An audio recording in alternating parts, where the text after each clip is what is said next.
Bonjour et bienvenue à la 15e de Max et Bruno. Comment ça va, Bruno? Moi, ça va très bien, toi. Ça va très bien. On est en pause pour le Canadien de Montréal, la pause du match des étoiles. Et maintenant, ils ont rajouté une semaine de vacances avant ou après. Et ça va faire du bien pour le Canadien, malgré qu'il jouait quand même bien. Ouais, le Canadien joue très bien dans les deux derniers matchs, être capable d'aller chercher des points. Après ce passage à vide, le Canadien s'était replacé. C'est un repos qui vient au bon moment. On parle de joueurs qui pourraient revenir pendant ce congé-là, donc ça serait une bonne chose pour remplir l'alignement, ramener ces joueurs-là et la dernière poussée jusqu'à la fin de la saison. Et alors, on va continuer avec la Ligue nationale. Et présentement, il y en a un, et ce n'est pas un jeune joueur qui commence. Lui, on pense qu'il est en fin de carrière, mais loin de là, la façon qu'il joue, on dirait qu'il est dans le prime de sa carrière. C'est Alex Ovechkin qui a marqué 8 buts à ses 3 derniers matchs, 2 tours du chapeau de suite. Et c'est complètement fou. Et là, la question commence à se poser encore plus en plus. Ça fait longtemps qu'elle se pose, là, mais là, comme il gravit les échelons, au nombre de buts marqués en carrière dans la Ligue nationale, il se rapproche de Wayne Gretzky. Est-ce qu'il va réussir à atteindre... C'est le Great One. On voit la liste ici. Exactement. On voit la liste. Il a 692 buts en 1133 matchs. Et Wayne, là, il est 9e présentement. Il vient de dépasser Mario Lemieux. Et là, ça va y prendre un 202 buts de plus. Et je pense qu'on peut y croire dans le cas de Ovechkin. Ça va dépendre s'il veut continuer à jouer longtemps.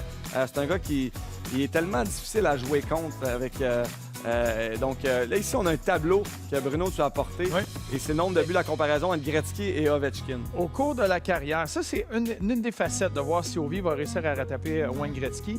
Vous voyez la ligne bleue, ça, c'est Wayne Gretzky. Fait que plus tard dans sa carrière, il y a eu un déclin de Wayne Gretzky. Il a mal vieilli, Wayne. Peut-être. Mais Ovechkin, on voit à quel point. Il n'y a aucun signe de ralentissement. Il continue à maintenir, à marquer un rythme.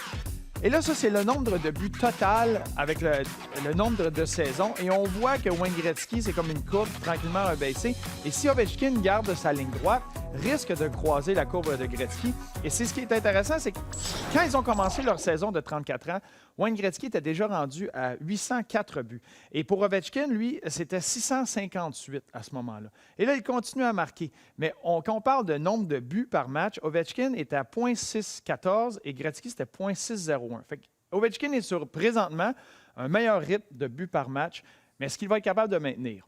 Ce qui va être intéressant, c'est d'à partir de cette saison-là, on compte cette saison-ci, c'est s'il continue à marquer avec cette fréquence-là, c'est lui qui va avoir la réponse à ça parce que là, il reste une année à son contrat, une autre saison. Et là, c'est de voir, il va se présenter dans l'été où il va avoir 35 ans, il va avoir 36 ans au mois de septembre de cette saison suivante-là. Est-ce qu'il veut continuer? Là, ça va être là la question. Ben là, le logo le donne. On est à la carte postale. Et c'est le centre Casey Irving, à l'aréna de Batters. Et que j'ai des beaux souvenirs là au niveau junior. J'ai joué là. C'est là. pour moi, ça. Hein? Non, du tout. Et chanson, on avait d'excellentes équipes là. Et on avait Freddy Titan, qui avait été nommé le meilleur spectateur de la Ligue canadienne. Et je me rappelle, en Syrie, les gens étaient là. Il y avait une section, la section 118, qui était remplie avant même qu'on arrive, puis qui criait, qui chantait jusqu'au match. Très intimidant d'aller jouer. On l'appelait la House of Pain. Presque impossible d'aller gagner à Batters. Tu as joué 3 ans là-bas. 2 ans et demi, oui. 2 ans et demi là-bas. Ouais. Et tout ce que tu te rappelles, c'est Freddy Titan.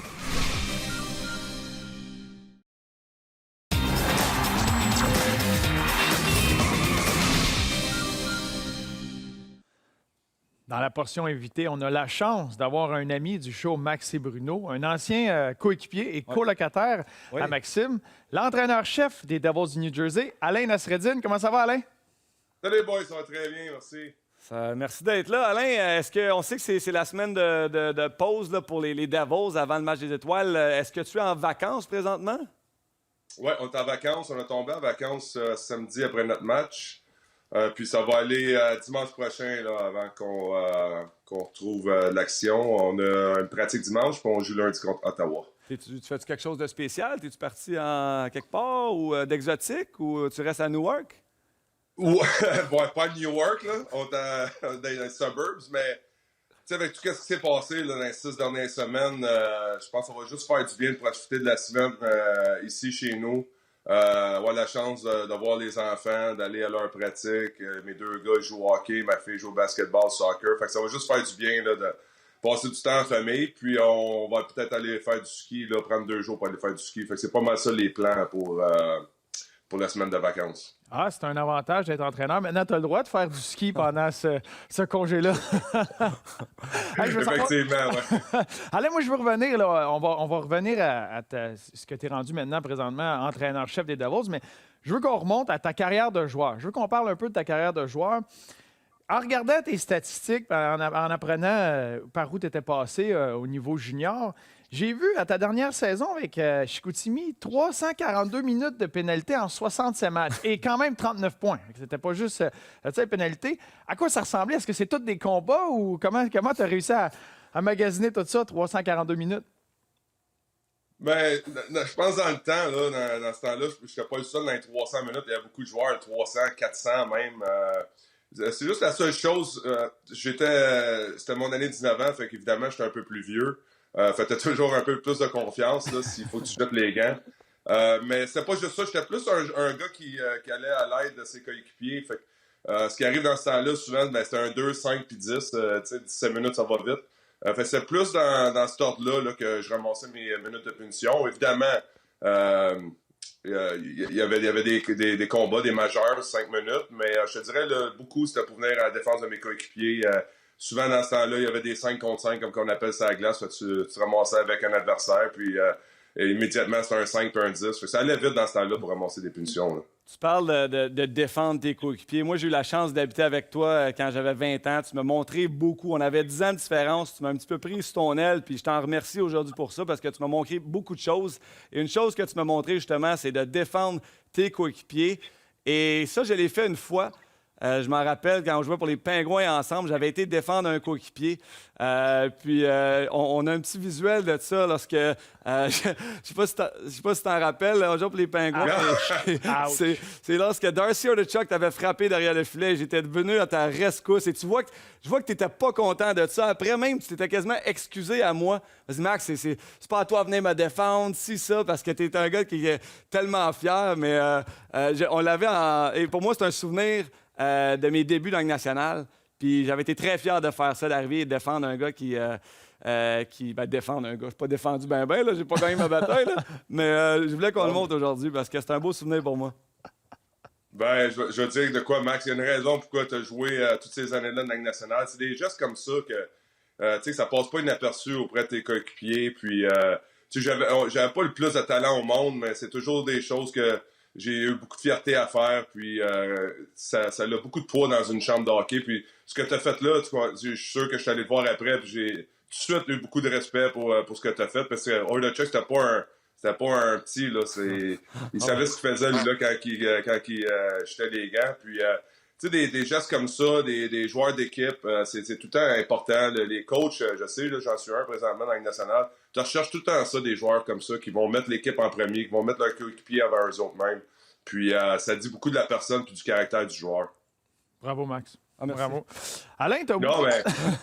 Non, mais... Max, moi, t'as dit, ben franchement, tu me le montres à cette heure, mais c'est drôle que tu m'en aies jamais parlé de ça avant. Là. Normalement, tu t'en retiens pas, mais je m'en souviens pas pour vrai.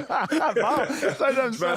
Me semble que c'est quelque chose que tu me dirais à chaque fois qu'on se parle, ça, mais là... Tu te rappelles quand je t'avais défendu? Là, parce qu'il l'avait oublié, lui aussi. Il l'avait oublié avec 2-3 talents. Je t'aime encore plus. J'ai encore plus de respect, moi, dire. Arrête. Alain, tu as une couple de liens avec le Centre Bell et le Canadien de Montréal. Tu as marqué ton but dans la Ligue nationale au Centre Bell. Tu as joué pour le Canadien pendant un moment. Ça a été comment quand tu as appris la nouvelle que tu t'en venais à Montréal? Ah, mais j'avais été... tu sais, que j'ai été changé pour m'emmener à Montréal, ça a été un choc au début. T'es jamais prêt. Malgré que c'était pas ma première fois à m'être fait échanger, mais là, je m'emmenais pour Montréal. Je savais que je m'en allais à Fredericton dans les mineurs, mais je me disais, je suis juste un pas ou plus près de la Ligue nationale puis de jouer avec l'équipe, mon équipe préférée d'enfance. Puis quand j'ai eu le call, finalement, de monter à Montréal, je vais t'en souvenir, c'était au Centre Bell, puis j'avais... ma place dans la chambre. Puis quand je suis rentré dans la chambre, c'était directement pour la partie. Puis j'ai pris mon chandail, je l'ai regardé, puis ça a été un moment de fierté. C'était quelque chose de spécial, parce que j'ai grandi, je pense à 3 ans, 4 ans, je savais que les Canadiens, c'est mon équipe préférée, puis j'ai grandi à être le plus grand fan. Puis de mettre le gilet sur le dos, là, c'est un moment de fierté pour moi qui est incroyable. Ben, tu as joué pour le Canadien, certainement, mais tu as aussi fait quelque chose d'autre au Centre Bell. Tu as réussi à marquer ton premier et ton, désolé de le dire, ton seul but dans la Ligue nationale. Ça a été dans l'uniforme des Pingouins. Le dire, ça. Je le sais, j'excuse, Alain. T'arrêtes ça à mon premier but. Au Centre Bell, un magnifique but sur une passe de Sidney Crosby, en fait. On le voit présentement et ça doit être un beau souvenir pour toi. Ouais, ça, c'est probablement le plus beau souvenir, à part ma première partie là, dans la Ligue nationale. Je te dirais que c'est mon autre plus beau souvenir là, en carrière, de le faire à Montréal. Puis si je me trompe pas, je pense que c'était mon premier point aussi. Puis j'avais joué à ce moment-là au-dessus de 50 parties en Ligue nationale à la recherche de mon premier point. Fait que, évidemment, de mon premier but. Fait que de compter au Centre Bell, ma famille, mes amis... Il y a beaucoup de monde qui était là, beaucoup de monde qui regardait la partie à la télévision, puis de le faire aussi. Il restait 0,2 secondes aussi, fait que c'était pas évident, il fallait aller à la reprise. Puis je me souviens, on avait perdu le match, puis souvent, il y en a qui vont donner la réponse cliché que j'aurais aimé ça, compter dans un autre moment, puis présentement, j'ai pas la chance d'en profiter. Mais non, j'avais le smile, j'avais le sourire aux lèvres, puis je vais pas peur de m'en cacher. Bien mérité. Alain, et là, maintenant que tu es entraîneur, j'aimerais savoir, pendant ta période de joueur, y a-tu des entraîneurs qui ont une grande influence sur ta façon de voir les choses, ta façon de passer le message maintenant? Oui, mais j'ai eu la chance d'avoir beaucoup de bons entraîneurs au courant de ma carrière. Un qui me vient immédiatement en tête, c'est Claude Julien, évidemment, que le monde connaît à Montréal. Je l'ai eu à Hamilton. Claude, je dirais, ça a été le premier entraîneur. J'étais considéré vétéran dans le temps, peut-être 24-25. Puis, tu sais, quand on dit là, de garder les joueurs responsables, puis j'étais un peu plus vieux, je jouais peut-être pas le meilleur hockey. Tu prends souvent tout pour acquis, puis tu penses que tu vas être automatiquement dans le line-up. Puis je vais tout le temps mentionner que Claude m'avait pris après une pratique, puis il m'avait dit « Écoute, Alain, là, les choses vont pas bien. Je m'attends à beaucoup plus de toi. Si ça continue de même, on va pouvoir réduire ton temps de glace, puis même peut-être t'envoyer dans les estrades. » Puis ça m'a même marqué. Tu sais, au début, je n'étais pas content. On a toute la fierté, mais un geste comme ça, ça m'avait resté marqué. Puis je peux te dire que j'avais joué des bonnes parties après ça. Puis c'est souvent que c'est ça que ça prend, mais que tu sois plus vieux, que tu sois jeune. C'est facile de le faire avec des jeunes recrues, mais de le faire avec des vétérans, des joueurs qui ont un peu plus d'expérience, j'imagine que c'est pas tout le temps plus facile. Je sais, là, je suis dans ces souliers-là. Puis ça m'avait beaucoup marqué. Puis je l'avais respecté, par exemple. J'avais beaucoup respecté le geste parce qu'il m'avait averti avant, puis il m'avait dit que ça en prenait plus. Puis à partir de ce temps-là, ça m'a fouetté. Puis j'ai retrouvé ma partie, ma game, comme on dit. Puis ça a très bien été. Puis c'est probablement ce qu'il me fallait pour jouer du bon hockey. Fait que Claude Julien, certainement, c'en est un. J'ai eu Michel Therrien qui a une grosse influence sur ma carrière. Vous avez montré là, les dernières images, la bagarre, puis mon premier but. Ça n'arrive pas si c'est pas Michel Therrien qui avait cru en moi. Quand vraiment je me suis installé dans la Ligue nationale pour une année, en fait, c'était avec les Pingouins, j'avais 30 ans. Puis à 30 ans, ça prend quelqu'un qui croit en toi, qui croit en ce que tu peux amener à l'équipe. Puis Michel Therrien m'avait beaucoup aidé là-dessus. Puis aussi, la manière qu'il faisait les choses, il était dur. Mais moi, j'ai tout le temps aimé plus un entraîneur dur qu'un entraîneur mou. Pour revenir à ta question, ce que j'apprends de certains coachs, mais ça, c'en est une. J'ai eu d'autres entraîneurs qui étaient un peu plus mous, puis ça fonctionnait pas avec moi. C'est pas quelque chose que j'appréciais vraiment, ou on coupait les coins, puis c'était facile. C'est un country club qu'on dit souvent. Puis ça, ces deux gars-là ont eu beaucoup d'influence sur moi, qui m'a fait croire et comprendre que des fois, c'est peut-être mieux d'un peu plus dur, un peu plus demandant qu'être un peu plus être mou, si tu veux, puis peut-être laisser les choses aller. Alain, il ne nous reste plus beaucoup de temps. Je veux rentrer dans la viande, dans ce qui vient de se passer pour toi dans les 6 dernières semaines, où tu as été entraîneur adjoint à John Hines pendant presque 10 ans. Et là, dernièrement, un petit peu de nulle part, si je peux dire, là, si tu es d'accord avec moi, mais John Hines fait congédier et là, tu es nommé entraîneur-chef. C'est bien mérité parce que moi, je le sais que tu l'as en toi et que tu fais un travail extraordinaire avec les Davos. Comment que tu as vécu ça et c'est quoi les gros défis devant toi? Là? Je vais te dire, quand on a su la nouvelle, là, je ne rentrerai pas dans les détails, mais tu reçois un texte du gérant général, là, tu t'attends au pire. Je veux dire, les choses n'allaient pas bien. J'avais parlé à John, lui, s'il y avait un meeting. Fait, tu t'attends à te faire laisser aller. Puis, à place de te faire mettre dehors, ben, tu as la nouvelle que c'est toi qui vas être en charge de l'équipe. Puis, tu vas être le head coach d'une équipe de la Ligue nationale. Puis, tout a été tellement vite. Il y avait un match ce soir-là. Puis j'apprécie l'opportunité grandement, mais en même temps, c'était un peu des émotions partagées. Parce que John, j'avais été avec lui 10 ans. Il m'a tout montré. Ça a été mon mentor. Puis de le voir partir comme ça, puis que c'est moi qui en bénéficie, c'est un peu bizarre. C'est un peu... tu te sens coupable un peu, mais en même temps, tu te dis, au bout de la ligne, c'est une business. Puis j'ai jumpé à 2 pieds, puis j'ai saisi l'opportunité. Puis John était un très grand soutien. Tout de suite, il m'a appelé. La minute que lui, il a eu la nouvelle, puis que moi, j'ai eu la mienne, il m'a appelé tout de suite, il m'a dit, écoute, c'est ta job, fais-toi-en pas pour moi, faut que tu apprennes, t'es jeune, c'est ça ton rêve, c'est ça que tu veux. Puis oui, effectivement, tu commences à coacher, c'est pas tout le monde veut être head coach, mais moi, j'ai tout le temps voulu être entraîneur-chef. Puis d'avoir l'opportunité de se présenter comme ça, oui, c'est peut-être pas l'idéal ou c'est pas de même que je l'aurais vu, mais écoute, je suis là, il y a 31 jobs seulement, puis j'ai l'opportunité de faire mes preuves. Puis les plus gros challenges, ben, c'est sûr qu'on regarde notre équipe et après avoir perdu Taylor Hall, il y a beaucoup, on n'est pas en reconstruction, mais il manque quand même des morceaux. Puis, tu sais, quand les choses vont pas bien, c'est de travailler sur la confiance de l'équipe. Comment qu'on peut mettre les choses en place pour avoir du succès, mais aller chercher de la constance. Puis présentement, c'est ça qui nous manque. Si tu regardes nos 2 dernières semaines, on en perd 3. Après ça, on réussit à battre Washington chez eux. Tampa Bay qui avait 10 matchs en ligne avec une victoire. On réussit à battre ces 2 équipes-là. Puis après ça, ben là, il y a un moment de relâche un peu. Fait il y a beaucoup d'immaturité au sein de l'équipe. Fait que c'est ma job d'aller chercher la constance là, pour pouvoir gagner régulièrement. Alain, ça va être tout pour la portion télévision. On va te garder, t'es gentil de ton temps, très généreux pour la version balado. On va continuer dans le sujet des Devils. Et Alain a été co-chambreur, co-locataire avec Maxime et on va essayer de creuser pour aller chercher les secrets les plus profonds. Fait que vous viendrez avec nous pour la version balado. On fait une petite pause. Au retour, Ligue nationale. Merci Alain. Salut.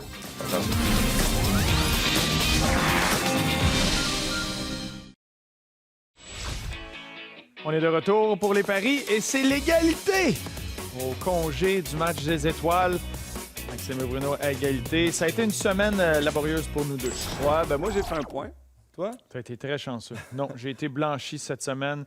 J'ai été avec mes Islanders contre les Rangers. Ça n'a pas été facile. Les Islanders ont perdu, mais toi, tu as été très chanceux. Le Lightning qui perdait 3-2 contre les Kings en fin de match, mais ils ont trouvé une façon de gagner. Je connais mon hockey et je sais exactement où ce que je te veux, Bruno. Et, à côté de toi? Hein? À côté de toi? En fait, oui. C'est ça. Je suis content de t'avoir. Merci d'être venu aujourd'hui. Alors, cette semaine, nos prédictions dans la Ligue nationale. Il n'y a pas le match du Canadien. Non, exactement. On va sauter ce pari-là. On va en trouver un autre. Oui. Mais moi, je prédis que le Columbus gagnera contre les Jets mercredi. Ah, ben moi, je prédis que le New York va battre le New York aussi. Les Islanders vont battre les Rangers. Third time's a charm. La troisième fois va être la bonne pour les Islanders. Les 2 équipes qui se rencontrent, c'est le 3e match en une semaine de temps. Et c'est très intense, cette rivalité. Et là, enfin, ça se passe au Madison Square Garden, mais je continue d'y aller avec les Islanders. Je pense qu'ils vont gagner ce match-là.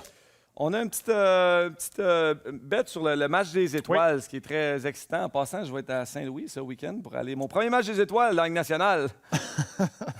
Mais pas en tant que joueur. Merci, gang. Alors, moi, je prédis que la division centrale remportera le match des étoiles. Un excellent choix. Oui. Tu avais le premier choix. Exactement. Bravo. C'était le choix que je voulais faire. La centrale, on a eu la chance de s'entretenir avec Dave Perron la semaine dernière et on l'a vu, son intensité dans les yeux. Il va y aller pour la victoire, lui. Il ne veut pas aller là pour la nulle. Mais vu que tu as pris la centrale, moi, j'ai été avec l'équipe. Ma stratégie est d'y aller avec l'équipe qui avait le plus de joueurs que c'était leur première édition. Oh. Tu sais, la nervosité, puis là, tu y vas peut-être un peu plus agressif, plus intense parce que tu veux te prouver, tu sais pas si ça va être ta dernière fois. Fait que j'ai été avec la division Pacifique. Et ce que j'aime, mon élément, mon X-Factor, c'est les 2 gardiens, Rittich puis Markstrom. Ces 2 gardiens qui sont pas encore prouvés dans la Ligue nationale. Et des fois, tu as ces fenêtres-là et tu veux performer. Fait que je me fie sur ces 2 gardiens-là pour faire la différence.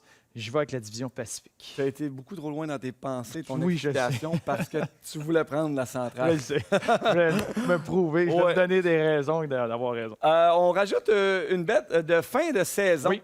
Et on se demandait combien il allait avoir de marqueurs de 50 buts à la fin de la saison, parce que là, on sait qu'on va tenir compte des paris et des points. Et il va y avoir une conséquence grave à la fin de la saison. Et moi, j'ai prédit, vu que j'avais pris un choix, qu'il allait y avoir 3 marqueurs de 50 buts en fin de saison.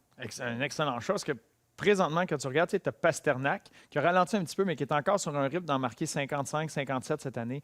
Tu as Matthews et Ovechkin à 34 qui continuent à marquer des filets. Puis là, vu que tu avais pris 3, moi, j'hésitais. Est-ce que je vais avec 2 ou j'y vais avec 4? Est-ce que ces 3 joueurs-là vont atteindre le 50? Et McKinnon, qui est à 30 buts, pourrait se rejoindre, pourrait tomber en feu. J'ai décidé d'y aller de l'autre côté, peut-être un ralentissement d'un de ces joueurs-là ou une blessure. J'ai choisi 2 marqueurs de 50 buts. Ouais, on dirait, parlant comme ça, on dirait que tu connais ça. On a eu une super question cette semaine de Dominique Laberge. Il demande pourquoi avoir rentré Kulak à gauche pour tasser Mété à droite et au détriment de Kale Fleury. C'est quoi ton opinion en tant qu'ancien défenseur et expert hockey? Bien, le fait, des fois, tu as des conversations entre les deux joueurs. Il y a des joueurs qui sont plus à l'aise de jouer de leur offside, d'aller jouer de l'autre côté.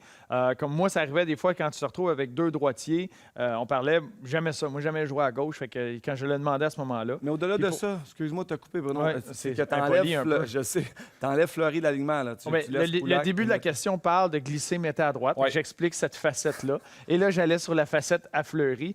C'est dans l'apprentissage. Et moi, ce que j'espère, c'est toi qui as mentionné ça tôt dans nos émissions, c'est la communication. Oui, c'est une chose. Le joueur peut continuer à se développer, à regarder un match, continuer à apprendre. Ça fait partie de ça. C'est pas parce que tu joues pas les 82 matchs que ça va être une saison que tu n'améliores pas.